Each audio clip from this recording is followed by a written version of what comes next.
onde eu vou comentar sobre o W3C. Professor, que cargas d'água significa essa sigla? É o World Wide Web Consortium.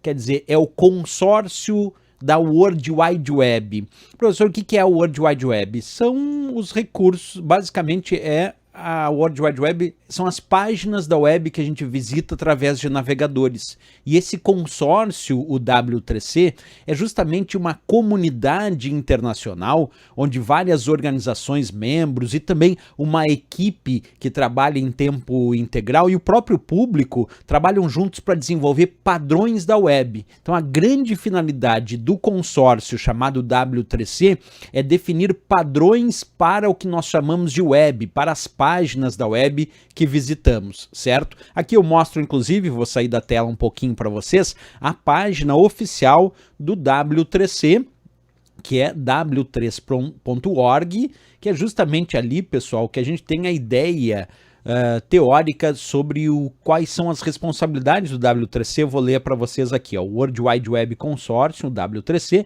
é uma comunidade internacional em que as organizações membros, uma equipe de tempo integral e o público trabalham juntos para desenvolver padrões da web.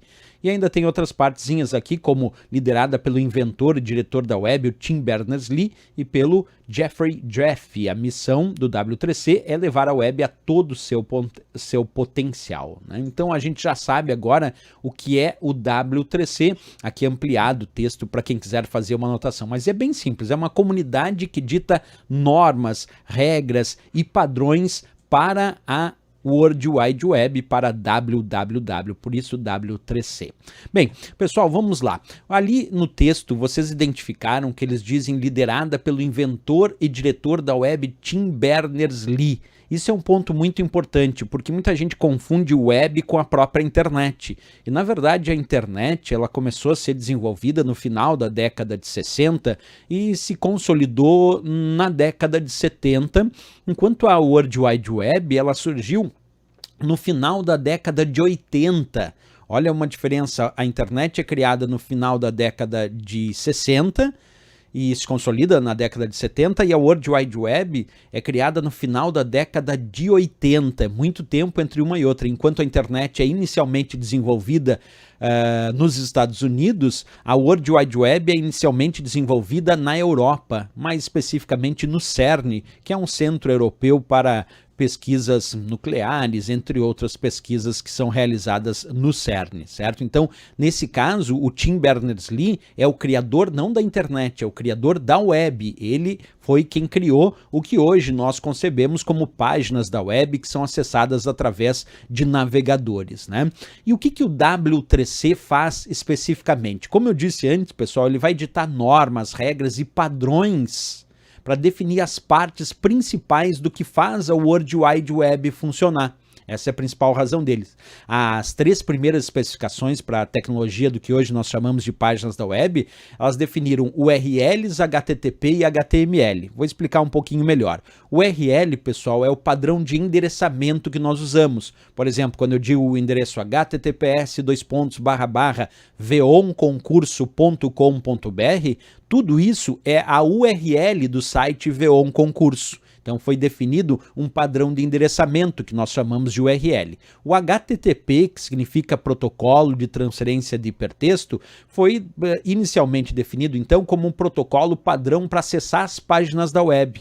E o HTML, que é a linguagem de marcação de hipertexto, foi definido como um padrão inicial de linguagem para criação, para desenvolvimento das páginas da web. Então, inicialmente, as 3 primeiras especificações definidas pelo W3C para a tecnologia da web foi URLs, endereçamento, HTTP, o protocolo para acessar as páginas da web, e o HTML, a linguagem para a criação dessas páginas da web, certo? A atividade principal do W3C é justamente desenvolver protocolos, desenvolver diretrizes que vão garantindo o crescimento a longo prazo para a web, para que ela não termine, para que ela continue evoluindo e representando as necessidades atuais que nós temos com as tecnologias mais modernas, né? Onde é que está localizado? Muita gente pergunta o W3C.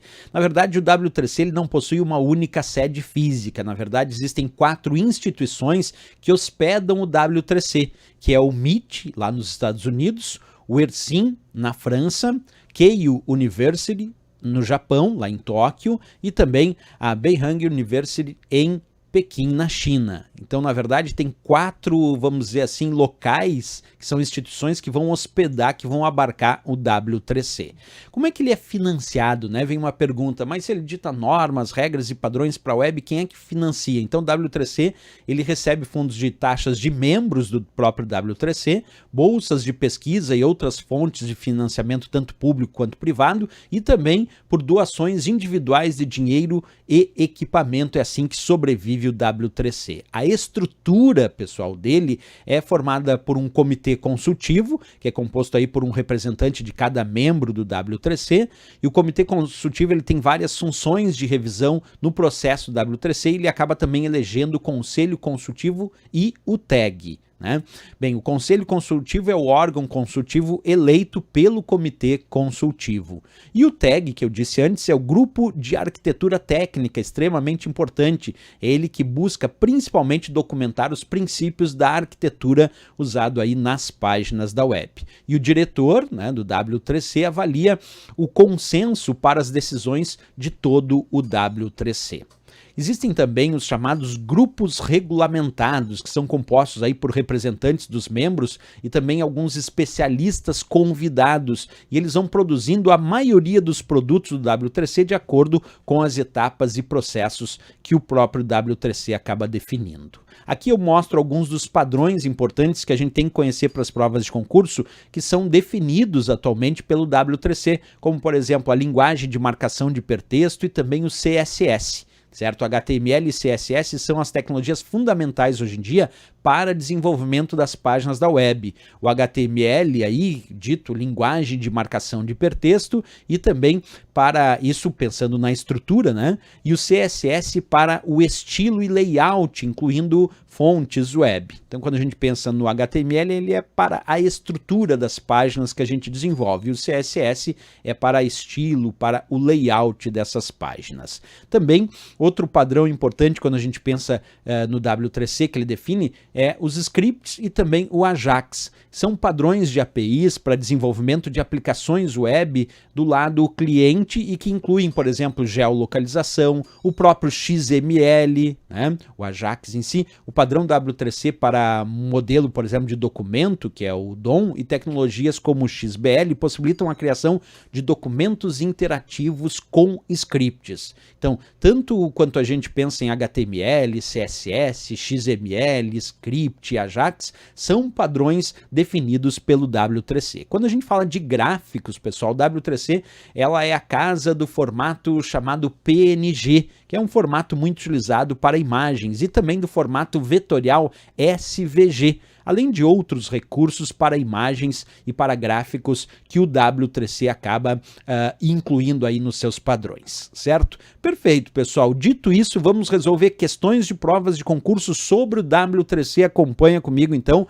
a leitura dessa primeira questão que diz: os padrões CSS e HTML e também XML são padrões definidos pelo W3C, certo ou errado? E aí, pessoal, CSS para estilos, HTML para a própria estrutura e também algumas linguagens adicionais, como o caso do XML, que é uma linguagem de marcação estendida, e todos eles de fato são padrões definidos pelo W3C.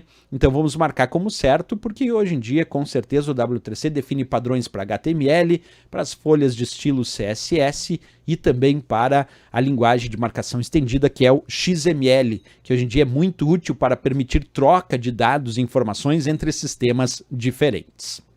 Vamos resolver mais questões de prova sobre esse assunto. Acompanha comigo aqui, mais uma já aparecendo na tela.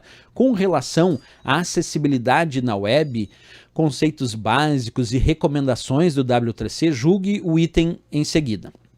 A W3C foi criada para incentivar o uso correto dos padrões web. E aí, pessoal, o que vocês me dizem dessa determinação? Será que ela foi criada para incentivar o uso correto dos padrões da web? Com certeza, né? No momento que ela é criada para definir esses padrões, ela também serve para incentivar o uso dos padrões que serão usados nas páginas da web e na navegação como um todo pelo usuário.